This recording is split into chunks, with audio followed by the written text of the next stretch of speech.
Thank you all very much for giving me very patient.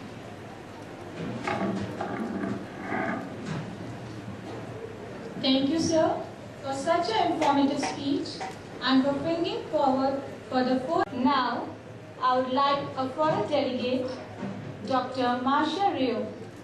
She is a professor and the director at York University, Toronto, Canada.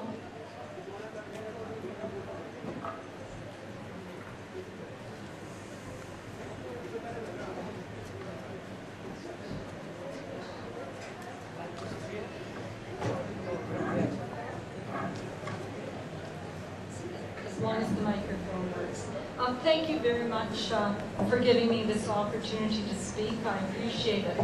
I'd like to just start by saying that I've devoted most of my studies, and indeed I suppose most of my personal life, to an understanding of the meaning of equality, which can encompass both the global equality of nations and, importantly, in understanding how to achieve equality within the diversity of peoples across race, culture, gender, religion, ability, and income.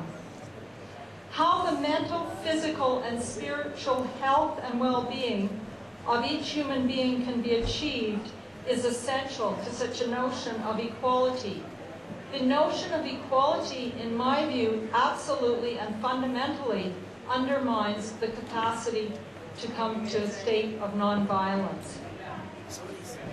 Divisions that have arisen over the current and future course of economics and globalization are becoming increasingly evident.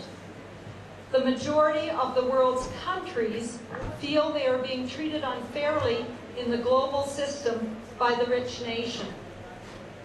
People outside the mainstream, because of their ethnicity, because of their religion, because of their disability, because of their sex, see themselves as the particular targets of disadvantage in the global economy. And there are concerns over the failure of political leaders to address such issues as global poverty, a deteriorating environment, and the fundamental nature of social justice and redistribution. The widening gap and the imbalance between rich and poor that appears to be the legacy of economic globalization is considered by many to be evidence of a broken social contract and leading to a state of fundamental inequality and injustice, which in turn leads to violence. This is true both within nation states and between or among nations. Basic human rights, basic simple human rights, such as food and nutrition, primary health care, drinking water, basic education, and shelter are not available to more people than they are available to. It is the millions of people in both poor countries and rich countries who do not have these basic human rights. The emerging post-national identities have shown little capacity to withstand inequality, injustice, exclusion, and violence. The influence of economic globalization in the subordination of social justice, equality, basic rights, and human dignity to the narrow constraints of economics cannot be missed by any of us. This is usually attributed to the increasing independence of national economies within the world market, and the idea that this has constrained the abilities of national governments to follow the economic and therefore social policies of their choice. This interdependence is seen as arising from the increased volume of trade, foreign direct investment, and cross-border financial flow. But I don't think that that's the reason. I think we have to look at the history of globalization to see what's happened, and I'll do that very quickly because I know I have only a few moments. The first globalization that we saw was a globalization under the auspices of colonialism and imperialism.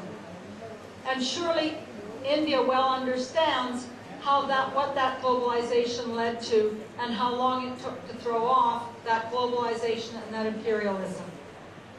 The second globalization, which started with the Declaration on Human Rights and really was shaped between 1949 and 1950 under the auspices of the UN and the political movement, which was so important, of self-determination.